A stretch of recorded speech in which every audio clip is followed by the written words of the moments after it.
Eu gostaria de começar, tá tudo certo aqui, gente? Convidar nossos representantes institucionais, primeiramente meu amigo, presidente de uma grande federação, a Febrafit, que vai apresentar Rodrigo Espada. Por favor, uma salva de palmas para o nosso presidente. Ele vai se apresentar, falar da Febrafit. Fica à vontade, por favor. Nós temos duas entidades aqui representativas dos profissionais de marketing político, que é o CAMP e a Apromap. Presidente Bruno Hoffmann, está por aí? Está lá fora. O Tiago Botelho, acho que eles estão conversando lá fora, ambos, né? Nós temos duas entidades também de comunicadores públicos. A ABC Pública, presidente Cláudia Lemos, uma salva de palmas para a nossa presidente. Fórum Nacional de Comunicação e Justiça, outra entidade importante dos comunicadores da área de justiça. Débora Diniz, presidente, uma salva de palmas. Fiquem à vontade, Bruno Hoffmann, presidente do CAMP. E o Tiago Botelho, presidente da Apromap. Fica à vontade, presidente.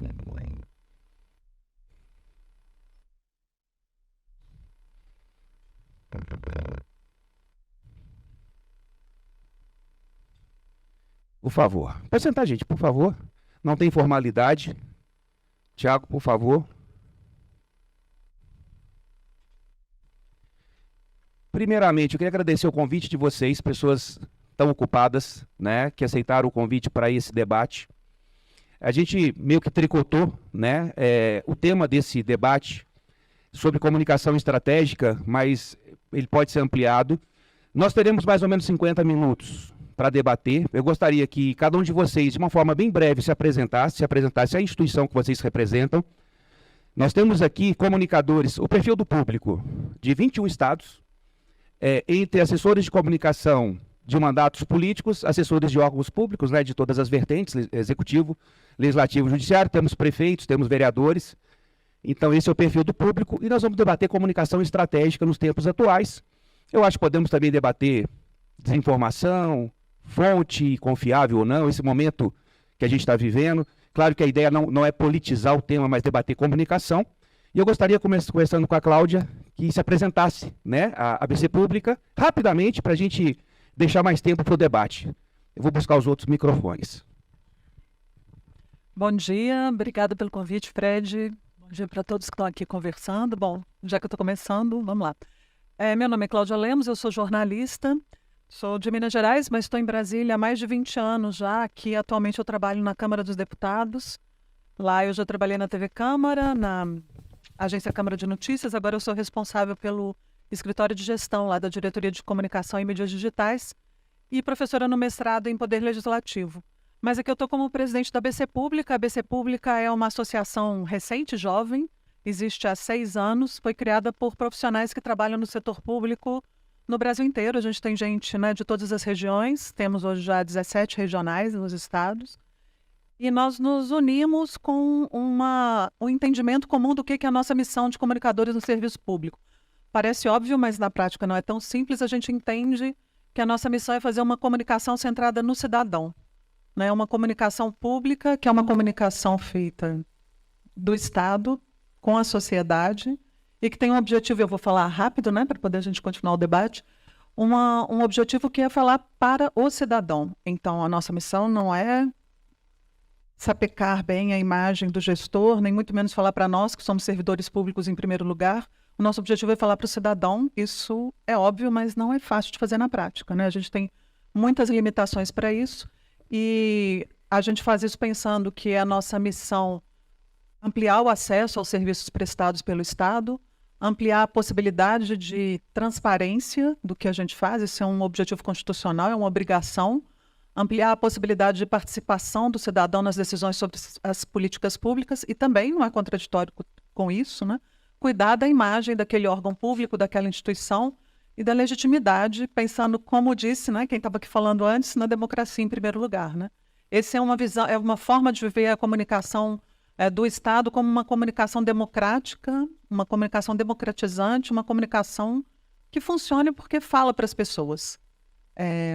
Por isso a gente fez a ABC Pública, eu convido todo mundo a conhecer, a gente vai falar mais sobre isso, né?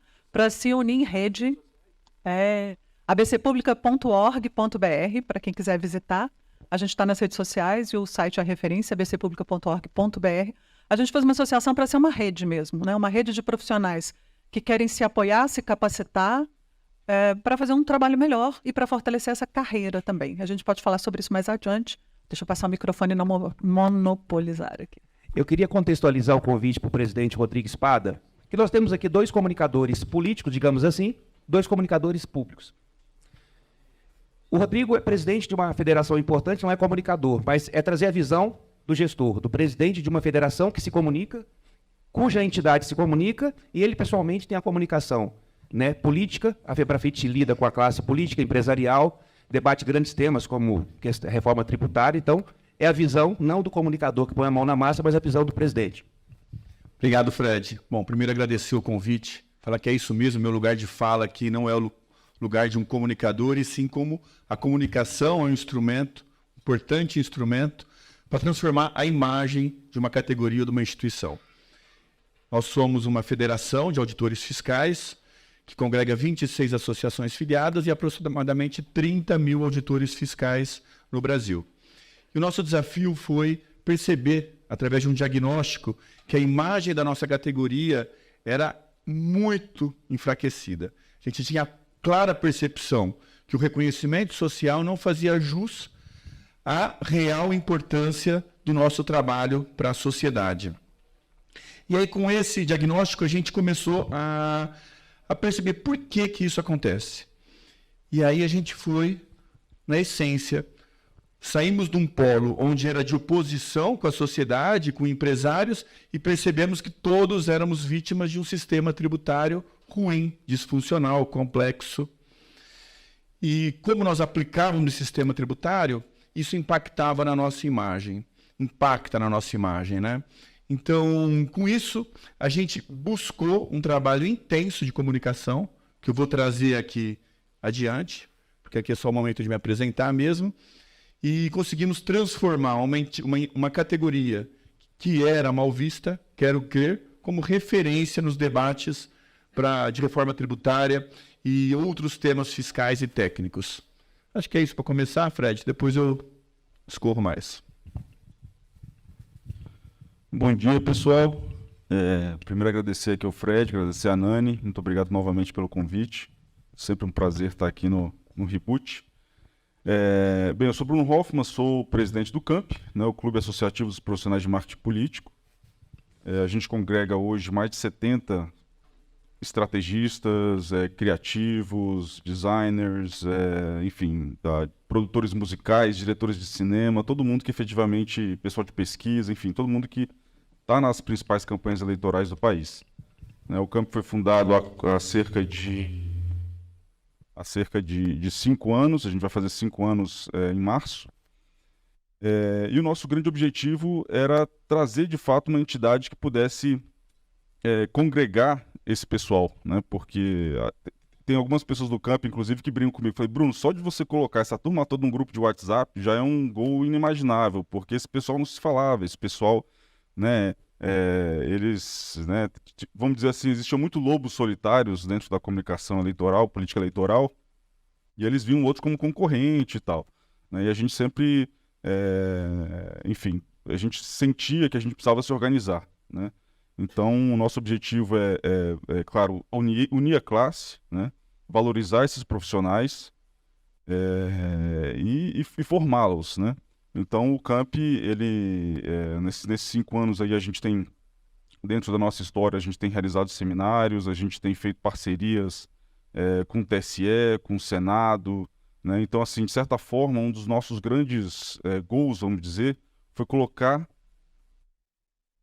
os profissionais de marketing político na mesa de decisão, na mesa da conversa, né? Porque quando a gente, claro, quando existem, vamos dizer assim, debates na Câmara sobre reformas eleitorais, etc., existiam sempre um outro profissional que participava ali, mas acabava sendo uma visão única e não uma visão participativa associativa, uma visão plural pensada e conversada com uma boa parte dos profissionais da classe. Então, enfim, o Camp tem feito esse trabalho, a gente lançou a premiação também, o Prêmio Camp da Democracia, inclusive esse ano a gente vai ter a 3ª edição, vai ser em agosto, junto com o evento Digitalks, que acontece lá em São Paulo.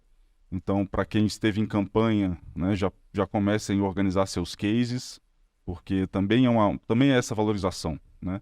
Para quem conhece um pouco em outros países, essas premiações existem há décadas, né? E o mundo publicitário, o mundo jornalístico, enfim, existem muitas premiações, né? E os profissionais de marketing político e também de governamental não existia nenhum tipo de premiação para ser reconhecido, para ser avaliado. Então, tudo isso faz parte, de novo, desse processo de valorização do nosso trabalho, né? Então, só o fato, por exemplo, a gente está tendo termos de cooperação com o TSE, participando de eventos com o STF, tudo isso já começa a mudar todo um paradigma, toda uma visão errada que existia dos profissionais de marketing político, né? Então, o fato só de você estar aqui, e eu disse isso no último seminário do Reboot, humildemente como presidente, eu parabenizo vocês por estarem aqui, porque essa formação é essencial, né, para o fortalecimento da democracia, né? A gente brinca, mas brinca um pouco sério, dizendo que lá no Camp nós somos os maiores defensores da democracia. A gente brinca, mas é sério, porque se a democracia acabar, esquece, ninguém tem trabalho, né? Então é uma questão de sobrevivência. Enfim, então, de novo, parabéns pelo evento e estou à disposição.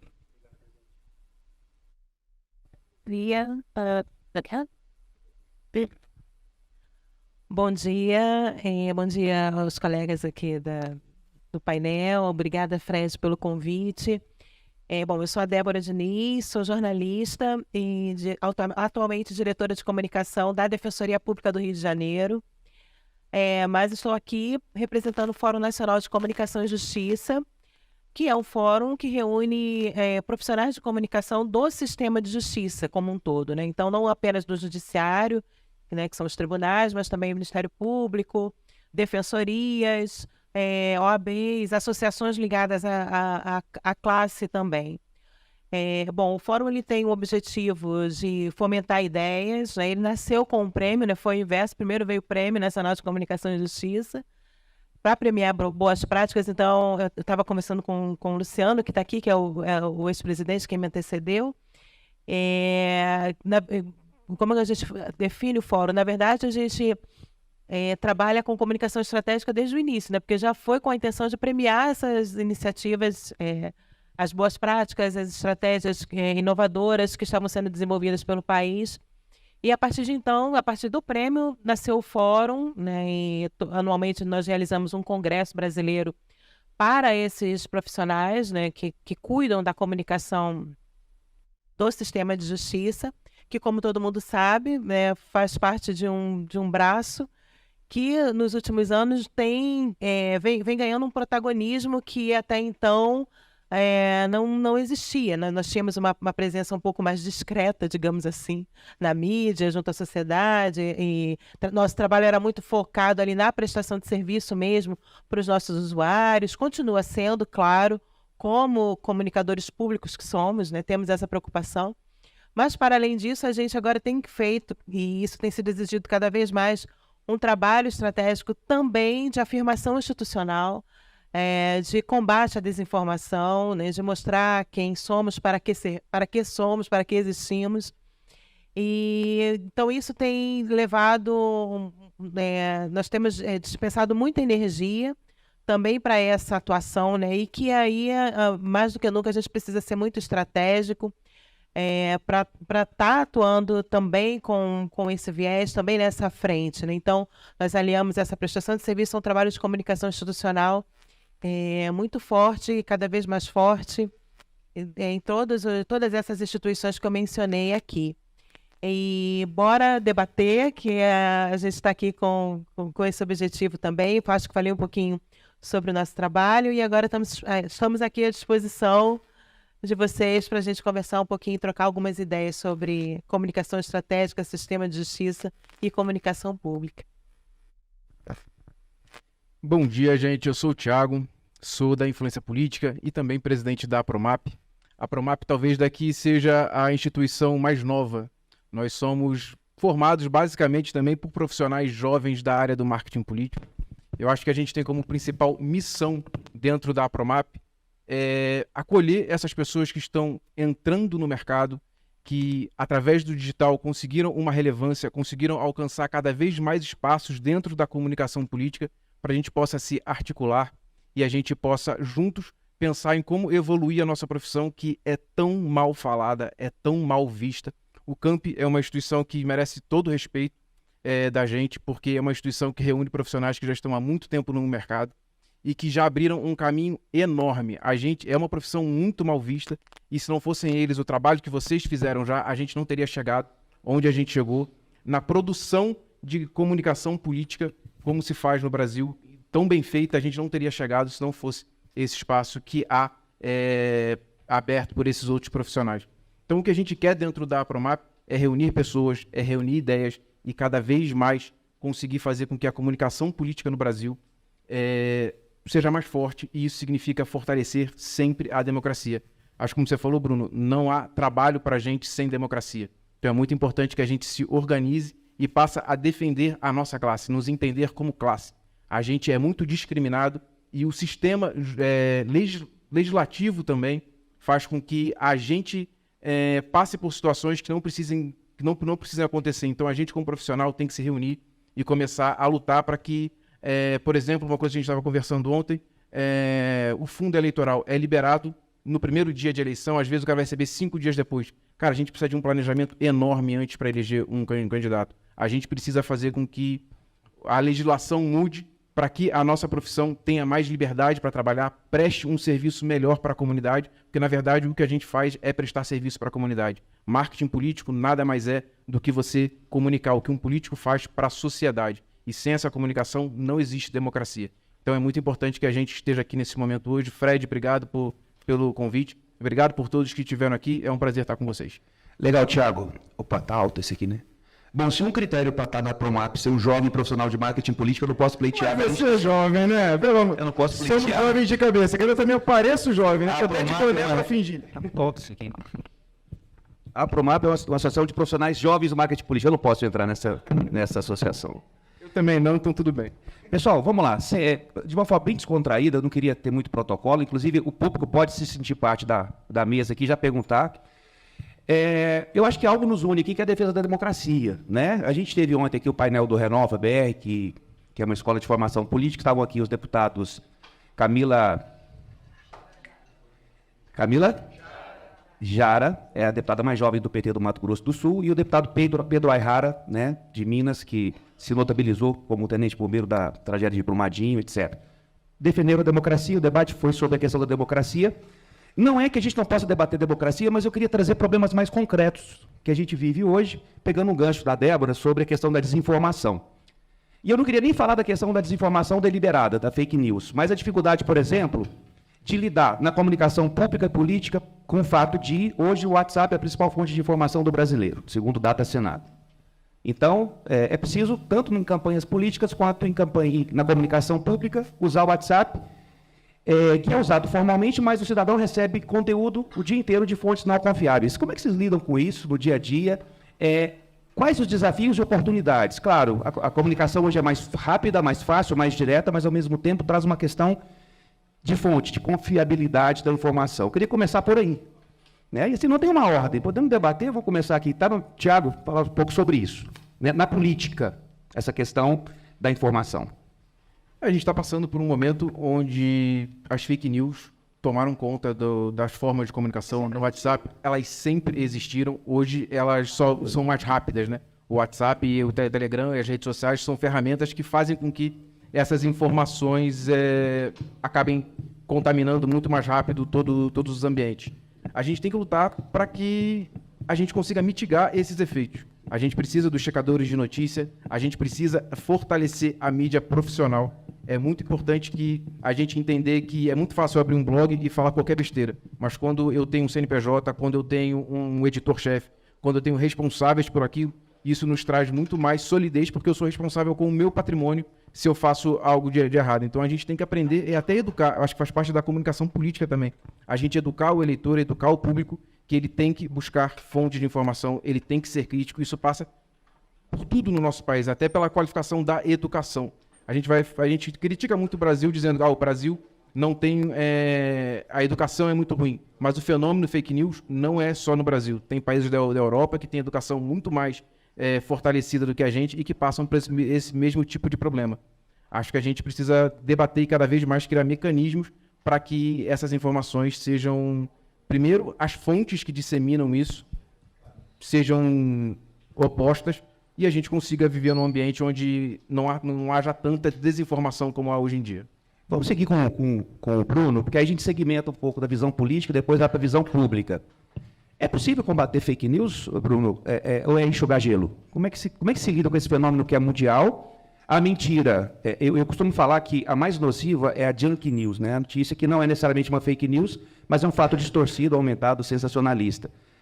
Há um grande esforço hoje no âmbito eleitoral, da justiça eleitoral, etc. As próprias plataformas estão muito pressionadas para se autorregularem, né?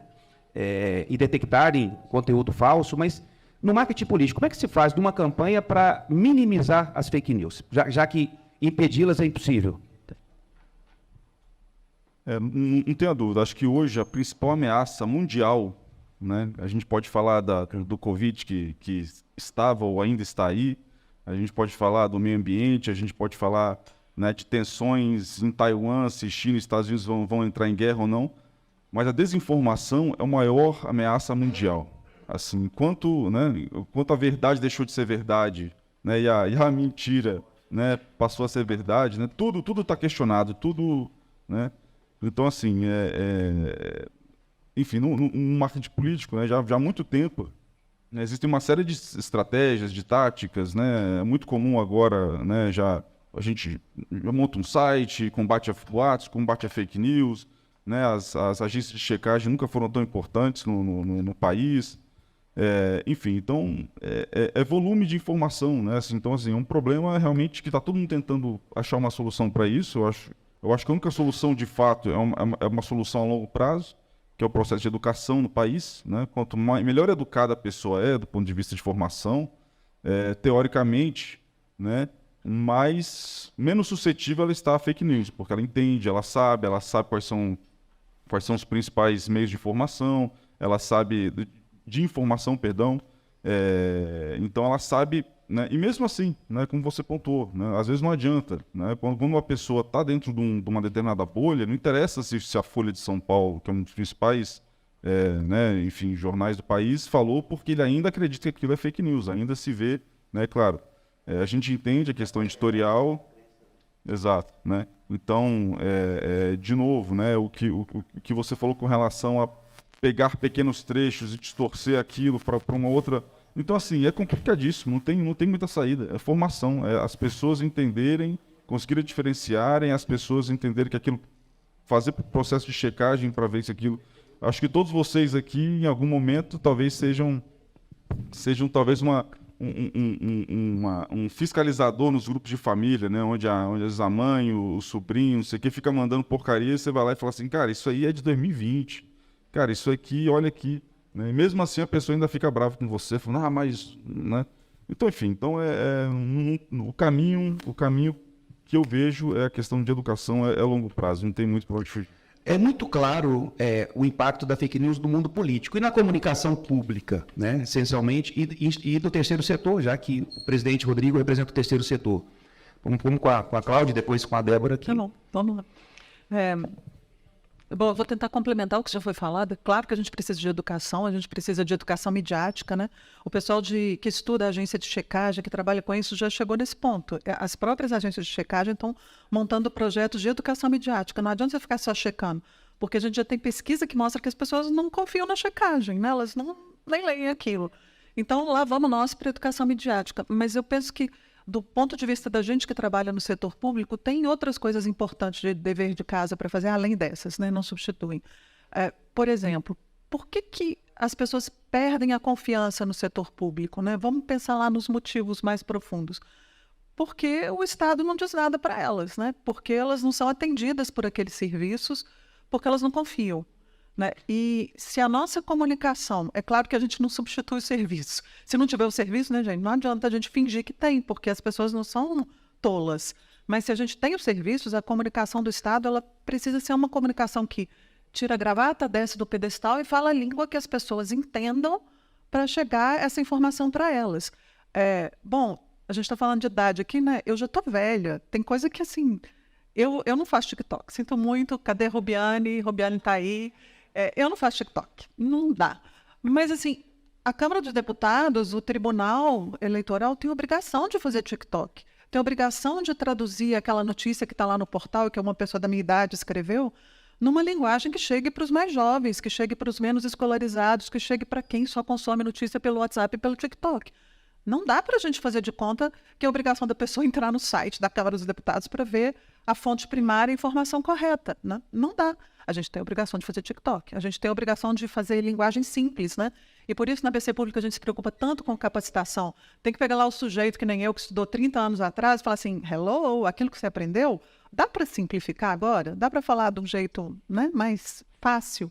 Chegar lá para o desembargador ou para o defensor e falar, colega não, né? Doutor, tá tudo muito bom, tá tudo muito lindo, mas vamos traduzir isso aqui em 1 minuto para que alguém veja? E aí vem a nossa atuação associativa. Não basta a gente treinar as pessoas para fazer isso, e tem que treinar. Não basta a gente discutir carreira e cargos de comunicação pública, tem que discutir formas de contratação, né? Porque, bom, na Câmara dos Deputados, o último concurso para jornalista, para comunicador, foi em 2012. Isso já tem mais de 10 anos. Então, quando eu falo que eu estou velha, e o meu concurso é de 2004, a gente está muito velho, a gente está envelhecendo. E isso acontece no setor público como um todo. Essas pessoas do concurso de 2004, elas não aprenderam a editar vídeo, a fazer, né, dessa linguagem de hoje. Então, essas pessoas têm que ser capacitadas e a gente tem que brigar para ter um concurso novo, para ter uma forma de contratação em que entrem profissionais mais jovens, né? A gente tem que fazer isso. E associativamente a gente tem feito isso. Por último, a gente tem que... E aí nós estamos falando de legislação, né? A gente associativamente trabalha nisso. Vamos falar sério? O sujeito só usa o WhatsApp porque no pacote dele, lá do celular, o WhatsApp é grátis. Ele vai clicar e vai entrar num vídeo super longo lá do site público que vai comer o pacote de dados dele? Não vai, né? É difícil que ele faça isso. Então, por isso, por exemplo, a gente discutiu e propôs um projeto de lei lá na Câmara dos Deputados, em acordo com os 5 deputados na época de 5 partidos diferentes que compõem o Conselho de Comunicação Social da Câmara, o Conselho Consultivo, propondo, por exemplo, que o tráfego de dados .gov seja gratuito. Isso é atualizar a legislação para a gente conseguir, e a gente fez estudo na época, né? Esse tráfego não é tão significativo que as operadoras possam se ressentir disso, né? Que isso vá prejudicar o negócio. Isso é mais ou menos atualizar a lei do cabo lá das décadas de 90, que fez surgir a TV Câmara, a TV Senado, e que, né, que era uma obrigação de must carry, né? Você tinha que carregar o sinal desses canais públicos para chegar a informação da fonte primária para a população. A gente tem que discutir legislação, a gente tem que atualizar esse tipo de conceito, que é um conceito em favor da democracia, né? Assim, vamos levar a informação da fonte primária. Essa informação tem que ter uma linguagem acessível, mas também tem que chegar para as pessoas, né? Então, a gente defende, por exemplo, que esse sinal seja carregado sem custo, né? E tem um nome técnico, zero rating, tarará, igual Facebook, igual WhatsApp, essas coisas. Bom, passando adiante, são algumas ideias que a gente tem para... Obrigado, gente. Obrigado, Cláudia. Débora, não sei se eu vou falar uma grande besteira aqui, mas vou falar. Eu entendo que os poderes executivo e legislativo trabalham num universo mais entregável, mais palpável para a comunicação. O judiciário, a justiça, talvez trabalhe com temas mais áridos, mais difíceis de embalar para se comunicar. Então, eu queria pegar o gancho da tua fala com relação a isso e já pegar o gancho da Febrafit, que tem um desafio ainda maior, que é um tema também árido fiscal, né? E trabalha com muitos números. A gente até falava sobre storytelling. Atrás de número tem pessoas para humanizar um pouco a comunicação, mesmo que seja uma comunicação para o próprio auditor. Ela tem que ser mais traduzida. Então, o desafio da justiça, do setor judiciário, trabalhar esses conteúdos e falar a linguagem da sociedade, né? E não uma linguagem hermética fechada. Então, seria essa bola. Então, esse é o nosso maior desafio, né? É traduzir o juridiquês, né? Então, a gente vem falando disso de como traduzir o juridiquês já não é de hoje. De certa forma, a gente foi meio que impelido, né, a sair da zona de conforto por conta da visibilidade que a justiça vem ganhando, né, ganhou nos últimos anos e vem ganhando cada vez mais. Hoje, todo brasileiro é um entendido em legislação, nos códigos e tudo mais, ou acha que é, né, digamos assim. Então, a gente vê alguns julgamentos da TV Justiça que antes ninguém dava importância. Hoje as pessoas param para ver alguns deles. E depois isso está nas rodas de conversa, está nas discussões. Vou falar um pouquinho da minha experiência na Defensoria Pública. A gente lida com um público de pessoas hipossuficientes, né, de renda baixa, e a gente precisa mostrar quais são os seus direitos, né, quais os direitos que essas pessoas têm. Falar de uma forma que esse público entenda o que foi decidido ali, muitas vezes, num processo que é recheado de juridiquês. Então, a gente precisa fazer essa tradução. Tem o TikTok. Então, assim, acho que o TikTok, gente, agora não tem jeito. Você tem que... Eu mesma, pessoalmente, nunca fiz uma dancinha, até porque eu sou péssima. Mas, assim, para isso, nós temos jovens na equipe que fazem e precisa estar lá, porque é um público que, primeiro, ele tem um potencial multiplicador muito grande. Ele chega em casa e ele leva uma informação que, às vezes, é alguém que está ali na casa ou na sua vizinhança que precisa, e ele vai levar essa informação. Então, assim, o que nós precisamos muito é investir na educação em direitos dentro de uma linguagem que seja palatável para todos os públicos. Acabou essa ideia do judiciário, do magistrado, defensor, promotor, procurador, encastelado sem que ninguém o entenda. Então, assim, se ele não consegue naturalmente ter uma linguagem mais coloquial, mais palatável, ele tem que se cercar de uma equipe que o faça por ele. E essa tem sido uma preocupação. Nos últimos anos, a gente vê um movimento muito, muito grande nessas instituições de investimento em comunicação, graças a Deus, né? Então, assim, a gente agradece todos os aspectos por esse movimento estar acontecendo, está sendo fortalecido. E se vocês entrarem nas páginas dos tribunais, aqui em Brasília a gente tem os tribunais superiores, vocês vão ver que tem iniciativas inovadoras e muito bacanas dentro da área de comunicação, por conta dessa necessidade de estar se comunicando com o público, até porque, se a gente não se comunica, em um outro lado muito forte, pelo WhatsApp, as informações vão chegar pelo WhatsApp, vão chegar pelos... Ele falou sobre o fortalecimento da mídia tradicional, e isso é muito importante, porque a gente vê hoje em dia mídia de todos os lados, com informação sem CNPJ, sem compromisso com a veracidade da informação. E se a gente não fizer esse caminho de estar chegando também, disputando também esse mesmo espaço, então a gente vai ser esquecido. E a verdade que vai prevalecer como absoluta, a narrativa que vai prevalecer como absoluta, é essa narrativa paralela. Então, acho que pode parecer frase feita, mas uma coisa que nós precisamos acreditar muito é na verdade. Se nós temos a informação que a gente sabe que é verdadeira, que é sólida, a gente não pode desistir dela. Mas isso aqui, todo mundo já está falando que é de tal jeito. Não, se a gente tem informação que é correta, é fazer o trabalho de estar chegando lá e colocando... Olha, o TSE lançou um projeto muito interessante de checagem praticamente em tempo real, que funcionou, assim, foi um case muito interessante. E assim vários outros, que agora a gente vê uma notícia que não é verdadeira, a gente tem um compromisso de imediatamente lançar a notícia que é verdadeira. Então, acho que é muito por aí, estar trabalhando. Agora é um trabalho diário, eu diria até que é praticamente tempo real, de você estar caçando aí as informações que não são verdade. Fake news, né, que também era conhecida como mentira, né? Então, a gente trabalhar esses conteúdos, fazer esse trabalho tanto da busca, da identificação da mentira, quanto de entregar o que é a verdade. Acho que é muito por aí. Bom, no caso da Febrafit, nós trabalhamos com um tema muito árido, que é a questão tributária e fiscal. Traduzir isso não é uma coisa tão simples.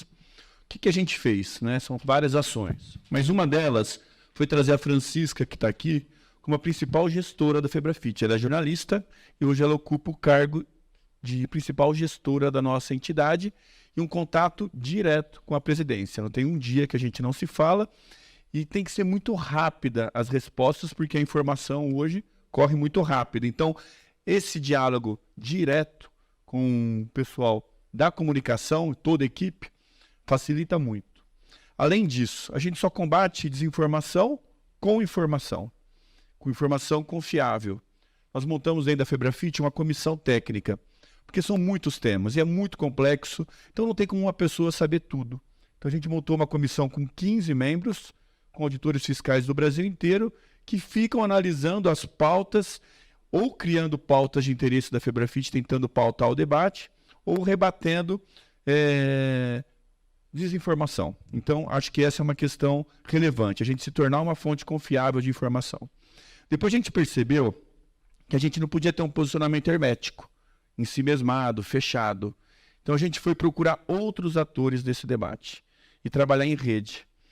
E com posições convergentes. Como eu disse, a gente tem muitos pontos de contato. Então, quando uma entidade de auditores fiscais vai para a mídia colocar um posicionamento e a Confederação Nacional da Indústria, que são dos empresários, coloca o mesmo posicionamento, o Comitê de Secretários de Fazenda coloca o mesmo posicionamento, Centro de Cidadania Fiscal, Centro de Liderança Pública, muitas instituições, a gente montou uma rede ampla para debater questões tributárias.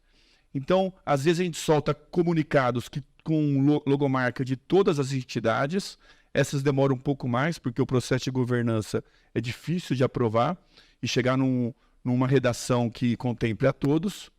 Mas também a gente tem reuniões semanais, e aí a gente vai para a mídia, ou vai com assessorias parlamentares, falando no mesmo sentido.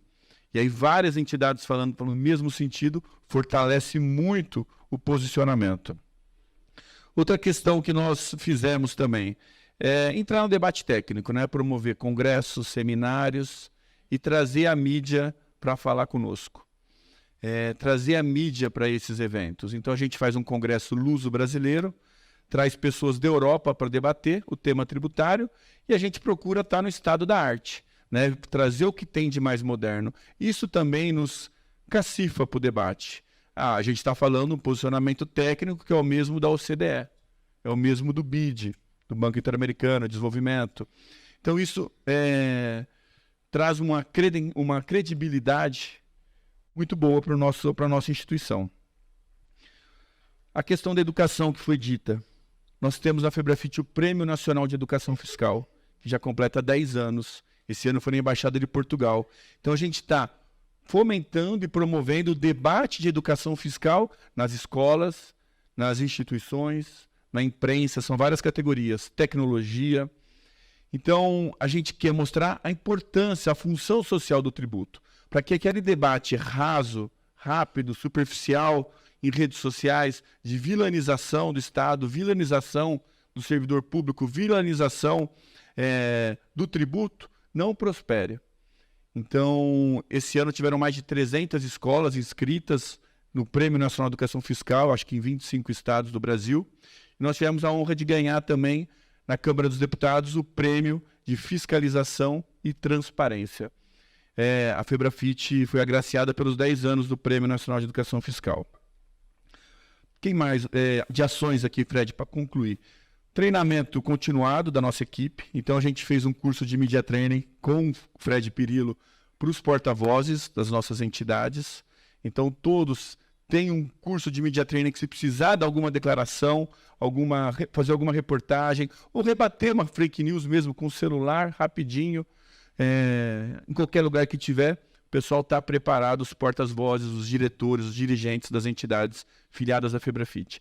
Mas também montamos um programa que chama Comunicare, em parceria com o Fred, a Nuvem, a Nani Blanco também, que é um programa de formação continuada para os nossos assessores de comunicação. Só para vocês terem uma ideia, aqui nessa sala está o nosso diretor de comunicação, o Edilson, está a Francisca, que é a nossa principal gestora, está a Dani, que é lá do Rio Grande do Norte, da associação, está a Isabel aqui conosco, está também o Stepson da Bahia, está a Raquel de Minas, a Marília do Ceará, a Jamira aqui do DF, tá o Ronaldo ali de Alagoas, tá o João, que é daqui do DF também, do Paraná. Então a gente trouxe aí pelo menos 10 pessoas para fazer esse treinamento e um programa de formação continuada para as nossas assessorias de comunicação. Então é isso, a gente rebate fake news ou desinformação somente com informação. E isso deu frutos muito positivos. No último ano a gente teve 65 artigos de opinião publicados em veículos da grande imprensa. Tivemos 28 entrevistas e reportagens que a Febrafite participou e 14 notas técnicas para pautar o debate com conteúdo de qualidade, técnico, para fugir dessa questão ideológica também. Nós somos técnicos, temos que discutir de forma técnica e não simplesmente posicionamento e narrativas ideológicas. Muito bom, presidente. Pessoal, nós temos um drama. Pois, claro, deve. A gente está falando aqui como as as instituições podem se organizar para combater esse ambiente de desconfiança, de fake news. Só que acho que a gente não pode esquecer, aqui cumprindo meu papel que trabalha na área política, a gente entender o que a gente está vivendo no país, e não é de agora, é o enfraquecimento de todas as instituições. Quando a gente fala da mídia tradicional, diversos políticos há anos falam mal da mídia tradicional. E eles não agridem a mídia tradicional de forma acima da linha da cintura, é sempre abaixo. Então, diversos políticos fazem isso, aí fazem com a imprensa, fazem com o STF, fazem com a instituição da presidência da República. As instituições, a cultura está sendo agredida também. Então, existe uma agressão contra tudo que é construído de organização social. Então, não adianta só as instituições trabalharem, porque é um trabalho hercúleo. Combater fake news, combater mentira é um trabalho enorme e que, se não tiver um apoio do Estado, legislação, não pode falar isso. Um presidente não pode chegar na televisão e chamar a Globo de globalixo, seja do PT, seja da direita. A gente precisa preservar as nossas instituições, porque elas que nos garantem de estar aqui. Então, a gente tem um peso como instituição de se organizar, mas a gente também precisa que a legislação faça com que esses políticos não subvertam a democracia da forma que eles vêm fazendo há décadas, cada vez mais enfraquecida. Muito bom, Thiago. Pessoal, nós temos um drama que é o tempo. Então a gente está caminhando para o final, assim. Isso aqui é um debate que a gente ficaria aqui. Eu até peço desculpas de tirar a Débora do Rio, o presidente de São Paulo aqui, para debater por 1 hora, né? Mas eu acho que já vale, acho que já planta algumas sementes. E a gente já está indo para o final. Eu queria falar sobre formação continuada. Nós falamos isso muito ontem aqui. Não adianta chegar, um seminário como esse, ele dá insights, ele não aprofunda, né? Dá ideias, é legal, é bacana. É dentro da instituição de vocês, como a Febrafite está fazendo, é um programa de formação continuada. Inclusive, mudando a gestão, continua o programa, né? Ouvindo os assessores. O que vocês precisam aprender? O que a gente quer aprender? Eu quero aprender gestão de crise, monta-se um treinamento. Eu quero aprender técnicas de vídeo. Mas tem que ser continuado, porque senão, é tão dinâmico a mudança, né? Então o treinamento tem que ser continuado. Então acho que é algo que eu preconizo. Eu queria pegar o gancho da questão da formação dos nossos líderes, assim, tanto na política, você tem o cliente, o assessorado, e vocês têm os chefes, o gestor, né, o defensor público ou o juiz. A importância do media training. Que eu acho que o antigo media training já está defasado, aquele tradicional que só dá dicas de oratória e postura. Mas capacitar sobre esse novo momento da comunicação. Porque os nossos, às vezes, clientes, assessorados ou chefes, eu não gosto da expressão chefe, não são comunicadores. Vocês se preocupem em fazer isso, né? Qualificar o andar de cima, né? Desde gravar um vídeo para a internet, a importância de uma linguagem jovem, até a questão da fake news, até a questão do limite do debate. Vamos falar um pouco não de media training, mas a importância de orientar, né, como comunicador, né? A gente falou muito ontem sobre comunicação estratégica, eu fiz uma brincadeira aqui, não existe assessor de comunicação, é muito operacional, é estrategista de comunicação, né? Porque o assessor de comunicação só que faz release, a inteligência artificial daqui a 1 ano já vai tirar o emprego dele. Se ele não for estratégico, ele não vai ter mercado, né? Pensar estrategicamente. E pensar estrategicamente tem a ver com capacitar o gestor principal. Como é que vocês trabalham com isso? Pode ser o defensor público, né? Ali no caso seu. Então, você parte. Bom, aqui eu vou falar mais do meu caso mesmo, né? Como pela Defensoria Pública, até porque eu acho que acontece, e isso acaba sendo replicado nas outras instituições do sistema de justiça também. É uma preocupação constante, né, de se ter esse treinamento, a capacitação. Em alguns casos isso é feito internamente, né, porque pelos próprios profissionais de comunicação que estão ali nas instituições, né, falando do meu caso específico do Rio de Janeiro, quem ministra os media trainings para ele sou eu, né, com a minha equipe, a gente formata o curso e faz esse treinamento, mas existem outros, né, que, enfim, que optam por ter esse treinamento com outros profissionais, com profissionais de mercado. Isso especificamente sobre o media training, mas a gente sabe, como você mesmo falou, que esse treinamento ele não é unicamente sobre ensinar a dar entrevista, né? É muito mais do que isso. E o que eu acho muito, muito importante a gente ter em mente agora é que o treinamento de porta-vozes ele vai além do porta-voz propriamente.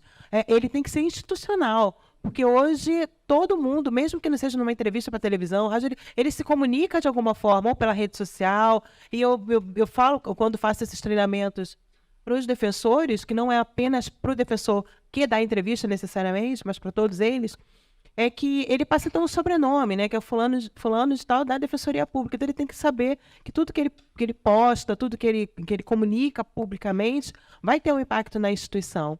Então esse bate-papo, essa conversa, essa capacitação, ela precisa ser constante. Né? Que ele tem que saber que ele é um agente, sim, de comunicação, um agente institucional ali, né? De certa forma. Não tem muito como descasar disso. Eu sei que pode ser que algumas pessoas discordem, mas é minha vida pessoal, não é, e no sistema de justiça, então, isso é muito delicado, porque requer que se tenha uma conduta que está lá, em alguns casos ela está prevista, inclusive, em lei, né? Que você tem a LOMAN, por exemplo, que prevê uma conduta dos magistrados, tem a lei orgânica da Defensoria Pública, enfim, tem leis que estabelecem qual deve ser a postura numa rede social. Então, a gente tem um caso, acho que eu posso falar aqui, né? Tem um caso recente, falando dos atos do 8 de janeiro, temos um caso de uma pessoa ligada ao sistema de justiça que foi para as redes sociais se manifestar favoravelmente aos atos. Ela está respondendo por conta do que postou no Instagram, pode dizer meu perfil pessoal, não, mas aquilo foi uma conduta que teve repercussão. E assim como todos os outros agentes públicos, né, sabem que eles vão ter que responder. Então, para isso é importante que se tenha um treinamento, até porque as mudanças elas acontecem também com muita velocidade. Então, a gente está sempre tendo novidades, né? Os códigos de conduta mudam também. E aí, não falando institucionalmente, mas nas organizações, nas empresas, enfim. É isso. É super importante, eu digo, mais do que importante, é imperativo que se haja essa capacitação. Você usou a expressão que eu deveria ter usado, que é porta-voz, né? Treinamento dos porta-vozes. Se tiver alguma pergunta da plateia, a gente vai fazer? Pois não. A pessoa se for round. A gente viu agora o estado. Oi? O pessoal está online e não ouve. A gente viu o caso agora do Wallace, da seleção de vôlei, que fez um post, né, com uma arma e falando que quem atiraria no Lula ali. O que vocês acham, né, enquanto instituição, como isso deve ser debatido? O servidor, enfim, o profissional, ele deve se isentar desse tipo de manifestação? Nesse caso, o Wallace, para quem não sabe do caso, é jogador do Cruzeiro, vôlei, e ele foi suspenso do time e os patrocinadores da equipe estão querendo tirar o patrocínio, porque a imagem dos patrocinadores é associado, né? Então, assim, eu sou mediador, não quero responder por eles, né? Mas eu acho assim, e eu falei isso ontem, sobre a importância de ter manuais de comunicação e guias de conduta dentro da comunicação.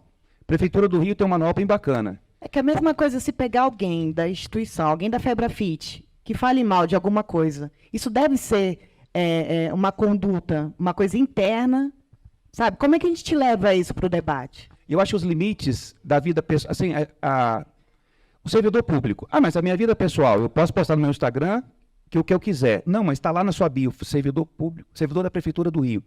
Não, então você vai ser, né? Existem manuais que norteiam isso, não é que proíbem, mas que dão direcionamento sobre conduta. Então, puxando esse debate da Nani, se vocês quiserem... Posso emendar, então? Claro. Falando as duas coisas, né? como é que você qualifica a autoridade, né? Como é que você qualifica o servidor? Vou juntando as duas perguntas. O Fred falou de manuais. Bom, manuais, eles são feitos a partir de normas. E essas normas são muito importantes, né? Se você chegar a um consenso entre as autoridades, para pegar um órgão público, sobre o que é permitido e não é, e eu imagino que a gente, nesse ponto hoje, já sabe que é impossível separar a vida privada da vida pública, né? Por mais que a gente sonhe que isso pudesse ser possível, seria muito mais confortável, a gente precisa ter essas normas de conduta. E o trabalho nosso de comunicador, de fazer treinamento, vai ser feito com base nessas normas que são consensuadas e aprovadas. Aí, fazendo meu comercial, no site abcpublica.org.br, a gente tem exatamente um banco de modelos de manuais, de exemplos de políticas de comunicação, que a gente está construindo aos poucos, né, com a contribuição dos associados e de outras pessoas, chama Mapa da Regulamentação. Se vocês entrarem lá, vocês vão ver, ele está organizado num mapinha mesmo por estados e por temas. A gente tem que fazer um manual e a gente tem que treinar as pessoas com base naquele manual. Então, é um trabalho duplo, né? É um trabalho, primeiro, de você se sentar à mesa de decisão da sua organização, falar assim, aqui, redes sociais, a gente, né, vamos discutir o que pode e o que não pode. Isso vira uma norma, isso vira um manual, isso vira um treinamento com base nessa norma.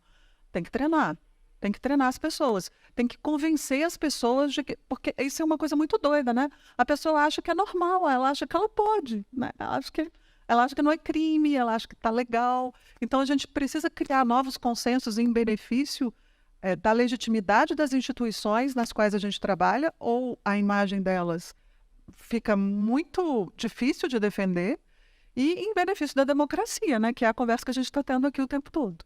Tem que ter norma, tem que ter treinamento. Assim, completando, assim, em cima da pergunta aí, do que você está falando, eu acho, bom, falar que a norma primeira é o bom senso chega a ser um lugar comum, né? Porque é isso, né? É bom senso, a pessoa tem que saber o que ela vai... Agora, você perguntou se seria uma questão de demonstrar opinião, manifestar sua opinião. Existe uma coisa... Aí a gente vai chegar naquela velha discussão, né? Liberdade de expressão não é liberdade para propagar crime, para difundir crimes. O que se viu ali no caso do Wallace foi ali um incentivo a um crime, né? Então, isso extrapola em muito, acho que é um consenso de que extrapolou em muito a opinião propriamente. É claro que uma pessoa, mesmo ela sendo ligada a um órgão público, ela tendo um papel institucional, ela pode sim manifestar a opinião, mas dentro desse limite ali do bom senso, e acho que tem que pensar muito no peso que aquela declaração vai ter para a própria instituição, né? As consequências que vai ter para a instituição e para ela, né? Não só como servidora, mas como cidadã, porque depois ela vai ter ali processos tanto na esfera institucional do órgão, como o Wallace, voltando como ele está tendo ali dentro do Cruzeiro, já suspenso e tudo mais, como na esfera civil e criminal, porque ele vai ter que responder isso também depois judicialmente pelo CPF. Então, é isso. Não é proibido dar opinião, não é proibido se manifestar, mas daí também os manuais eles funcionam. Para quem não tem um bom senso muito apurado, o manual vem cumprir essa função. Pura pela dor. Pessoal, eu queria encerrar só um instante, que vocês vendessem peixe de vocês, porque a importância do associativismo, da instituição de vocês que são faróis, né? Então, vocês que são estrategistas do judiciário, estrategistas políticos, etc., você tem o CAMP, tem a PROMAP, que norteiam, que tem conteúdo, que tem orientação, a ABC Pública, Fórum. Então, assim, procurem saber o que essas instituições oferecem, Febrafit, né, que é um viés diferente, não é da comunicação, né? Eu acho que vocês são faróis que norteiam a área, e muita gente, às vezes, é um comunicador público que não sabe que existe, né? A ABC Pública, o CAMP, o Fórum. Então, assim, eu gostaria que vocês se despedissem, falassem um pouco da associação, assim, não tecnicamente, mas fizesse uma convocação, tem muita gente assistindo online, né? E fizesse uma última consideração sobre o tema, por favor. Comecei o ano terminando. Então, a gente está falando das dores, né? E a ABC Pública é esse espaço em que a gente compartilha dores que a gente descobre que não são só nossas, né? Vocês estão dizendo, a gente não quer ficar isolado. Então, convido todos vocês a nos acompanhar. Tem um monte de coisa boa, a gente tem grupo de WhatsApp para os associados, Tem o podcast maravilhoso da Aline Castro. Quem não conhece ainda tem lá no nosso site, nos agregadores, chama Guia de Sobrevivência do Comunicador Público. É excelente. E o Guia de Sobrevivência, sei lá, você está lá caminhando, está ouvindo e fala assim, ai meu Deus, não estou sozinha. Tem outras pessoas, né, que passam por isso. Esse é o espaço da pcpublica.org.br. Convido todo mundo. A gente vai fazer o nosso segundo congresso esse ano. Em 2021 a gente fez online o primeiro, teve 1.200 pessoas inscritas, foi lindo. No meio da pandemia a gente lá online se reunindo e dessa vez vai ser mais legal ainda porque vai ser em Natal presencial, na Federal do Rio Grande do Norte, é bem melhor. Então, vocês têm que ajudar a gente a organizar. Assim. E é um espaço que tem debate, tem oficina, tem um monte de jeitos da gente melhorar o nosso trabalho e discutir a nossa carreira, né? Como prestar um melhor serviço, como estar mais fortalecido. Convido vocês a participarem junto com a gente. Então tem podcast, tem o mapa da regulamentação. A gente tem uma biblioteca maravilhosa, uma biblioteca digital com centenas de títulos. E esses títulos são desde dissertações, teses de doutorado, artigos publicados em revistas, até esses manuais, coisas bem práticas. Então convido vocês a visitarem lá o abcpublica.org.br e participar. Obrigada pela oportunidade, Fred, de estar aqui conversando. O prazer é nosso. E assim, o fechamento do presidente Rodrigues Pada é diferente, né? Não é convidar para se afiliar, né, às associações, etc. Mas eu acho que é uma consideração sua final, presidente, sobre a questão da comunicação mesmo estratégica.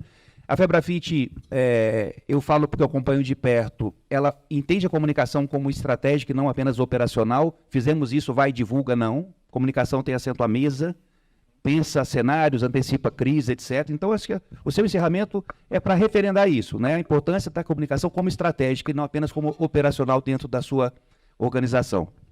Legal, Fred. Bom, é isso mesmo, nós não somos uma entidade de comunicação, mas a comunicação faz parte da nossa entidade de forma muito intensa. Ela é estratégica e conseguiu mudar realmente a nossa entidade. Hoje nós somos, quero crer, né, se fomos convidados aqui, que somos referência no debate tributário. Também acredito que a gente conseguiu mudar bastante a imagem da classe fiscal perante o governo e a sociedade, fazendo esse reconhecimento e saindo dessa posição de oposição e mostrando que somos todos vítimas do mesmo sistema tributário. Isso nos colocou numa posição de solidariedade com os empresários, solidariedade com a sociedade. Eu acho que essa é a grande questão. A comunicação, para ela ser sustentável, pelo menos uma instituição, ela tem que ter baseada em legítimos propósitos. Se você faz uma comunicação direcionada ou querendo, de alguma forma, não trazer toda a verdade à mesa, ela não se sustenta. Então, a gente foi para o debate e a gente acredita que ganhamos muito com isso. A entidade ganha, a sociedade ganha, porque a gente tem muito a contribuir. Então, é isso, Fred. Fico muito agradecido e queria falar para vocês que se a gente for, no final, digno de palmas, as palmas são para a nossa equipe aí que faz um excelente trabalho.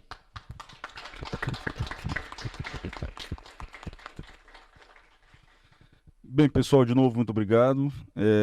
Eu cometi um ato falho na minha apresentação, na minha fala inicial, que eu não comentei sobre o nosso filho. É um filho que eu e o Fred tem junto. E mais 48 pessoas. Isso, a ideia era só estranha mesmo. Então, nosso livro aí, a gente lançou em março do ano passado, se eu não me engano. São 50 autores, 48 associados ao Campi, mais 2 convidados, a secretária-geral da presidência do TSE e um advogado representante da OAB eleitoral, da Abradep, que é uma associação também bastante importante de advogados eleitoralistas. Enfim, então, abre aqui para você mostrar um livro muito bem acabado, maravilhoso. Aqui também, ó, tem.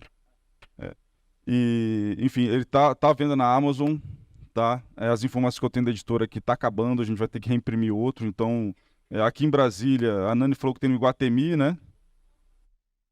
Marketing político no Brasil. Tá?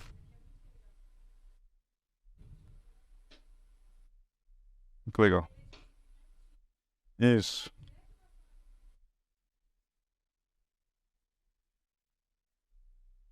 Isso. Perfeito, obrigado. O livro foi construído de forma de consulta rápida também, né? É um livro atemporal, É um livro que a gente passa pelo esqueleto de tudo, passa por pesquisa, passa por estratégia, passa pela parte digital, por rádio, TV, por gerenciamento de crise, por ética.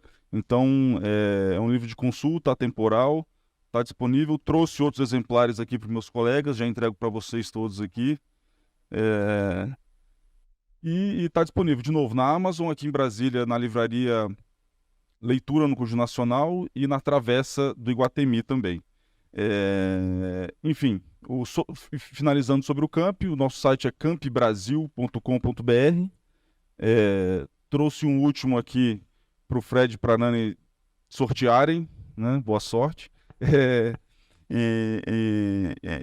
Enfim, o nosso site é campbrasil.com.br, né? Para quem tiver interesse, por favor, o Camp está de braços abertos para o mercado. Né? Sei que tem gente aí bastante competente e já há muito tempo na estrada, então a gente tem alguns pré-requisitos, né? A gente existe um comitê de admissão, né, que avalia todos os nomes, etc. Então, para ter certeza que a gente tem, né, o Camp ele quer ser um grande selo de qualidade dentro do mercado. Né? Então, para você ter uma ideia, por exemplo, na parceria que a gente tem com o Renova BR, onde nossos associados são instrutores, são professores dos alunos deles, eles simplesmente avisam: Bruno, vai ter um evento dia tal e tal, eu preciso de 15 pessoas.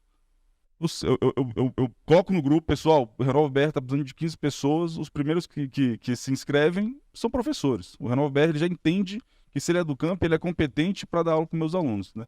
Então esse é o nível de, enfim, vamos dizer assim, de qualidade que a gente busca ter dentro do Camp. Né? Então, de novo, muito obrigado. Estou à disposição aí, valeu. Obrigado, presidente. Ainda sobre o livro, como a Samara falou, existem outras grandes obras sobre marketing político no Brasil, no mundo. Não é uma bibliografia extensa, né? Mas em termos de compilado, talvez é meio pretensioso, é a Bíblia do marketing político. Pela quantidade de temas, são 50 temas diversos. Então, realmente, ele tem essa característica bem abrangente, né? Cara, presidente, né? Muita satisfação ter vindo do Rio de Janeiro para acompanhar, né, o nosso seminário. Muito obrigado. As suas considerações finais. Bom, eu que agradeço. Eu morei em Brasília 8 anos, então para mim é sempre um prazer estar aqui, que eu amo essa cidade. E foi muito bom estar esse tempo com vocês. Obrigada, Fred, pelo convite. Bom, o fórum, você pode encontrar o fórum também nas redes, fncj.org, né? Nós estamos no Instagram, temos um site e em breve estaremos também no LinkedIn.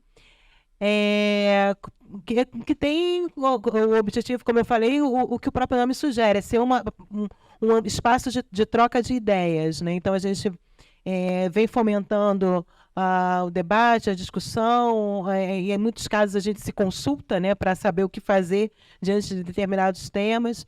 E temos o nosso próximo congresso vai ser em setembro, em Curitiba. Ele é aberto tanto para filiados como para não filiados, e é um ambiente em que a gente leva profissionais de mercado, profissionais da imprensa, para estarem apresentando a comunicação estratégica, né, como na essência, e também as experiências de mercado e expectativas com esse setor, né? Além de novas práticas que surgem realmente o tempo inteiro. Então, nós estaremos em setembro, lá em Curitiba, durante 3 dias. Não, é presencial, e online fica depois para os associados, exatamente. Então, ele é... Bom, é uma ideia a se pensar, né? Se podemos fazer um formato... Nós tivemos duas edições virtuais durante a pandemia, que foi uma experiência muito bacana também. Acho que todo mundo meio que teve que se reinventar aí. Inicialmente a gente vai ter só presencial, mas podemos estudar a possibilidade de fazer virtualmente também.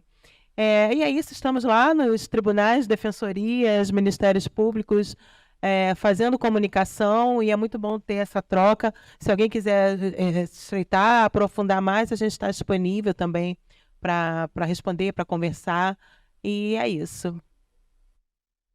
Então, para ser um filiado, você precisa pertencer a algum órgão do sistema de justiça. A gente fala sistema de justiça porque não é necessariamente judiciário. também envolvem esses outros setores. Então, hoje esse é um critério, né? Para você se filiar, você precisa fazer parte de algum órgão do sistema de justiça.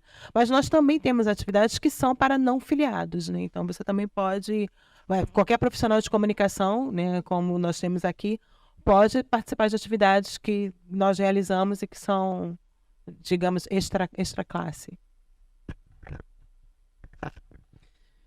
Primeiro, agradecer, Fred, obrigado pelo convite, obrigado a todos que estão aqui. Queria convidar vocês a participarem da APROMAP. A APROMAP é uma instituição muito recente ainda. A gente está se construindo a cada dia e eu acho que esse processo é um processo que precisa ser permanente. Eu quero que a APROMAP daqui a 10 anos, daqui a 20 anos, seja um ambiente onde as pessoas possam conversar e entender o que elas estão fazendo na comunicação política. Eu acho que quem trabalha com um político diretamente, ele tem uma grande oportunidade de fazer com que esses políticos trabalhem de forma séria. O marketing político não é vender um produto. O marketing político está muito ligado a como fazer as coisas. Um político, o que ele precisa fazer para ter um bom mandato, o que ele precisa entender da sociedade para que ele consiga entregar para o eleitor dele, para a sociedade, um bom trabalho. A gente tem essa acessibilidade a esses políticos. Então, quando a gente se reúne e discute sobre o que a gente está fazendo da nossa profissão, a gente tem uma oportunidade de verdade de mudar o nosso país. Nós somos atores ativos da história, não somos atores passivos.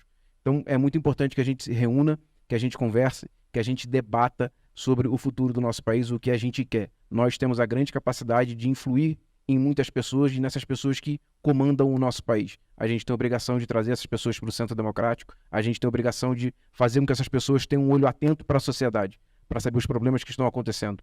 Então, a gente precisa se reunir cada vez mais, não só através da APROMAP, como diversas outras associações.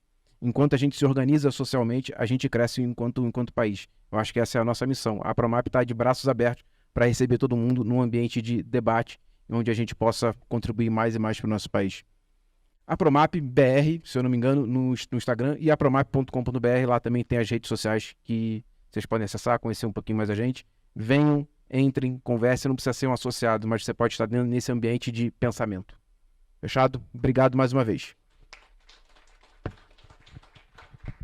Obrigado. Antes de você terminar, posso fazer um comercial que faltou? Deve. Já que a gente está falando de oportunidade de capacitação, a BC Pública está com inscrições abertas em parceria com a ABERJ, que é uma associação antiga da nossa área, né, todo mundo conhece, do Programa Avançado de Comunicação Pública. É um curso de 60 horas, são módulos totalmente online. Começa em maio e o organizador é o Jorge Duarte, que muita gente conhece na comunicação pública. Ele fala que é assim, o encontro é no sábado e você já coloca em prática na segunda. É muito bom, é a 4ª turma e já está se consolidando como uma oportunidade de qualificação aí na área. Fechei o comercial. E eu vou reforçar o comercial. O Jorge Duarte, ele foi um dos idealizadores dos maiores manuais de comunicação, foi referência da Embrapa, né? Há muito tempo, a Embrapa, através do Jorge Duarte e equipe, criou um manual de comunicação que virou referência, pai de outros manuais de comunicação. Então, Jorge Duarte é uma referência na comunicação pública. Obrigado, Timácio, obrigado vocês por estarem aqui. Recado, o coffee break ficou muito perto do almoço, mas faremos o coffee break agora, antes da palestra da Nani. E quem for almoçar aqui, pode, com o pessoal do staff aqui, já dizer, para não ter aquela fila de ontem, o reserva do almoço, colocar ali o nome e o prato que vai escolher, e o pessoal do nosso staff já faz a reserva no restaurante, que vocês não peguem a fila de ontem, tá bom? Então vamos para o coffee break agora e a gente volta em 10 minutos com a palestra.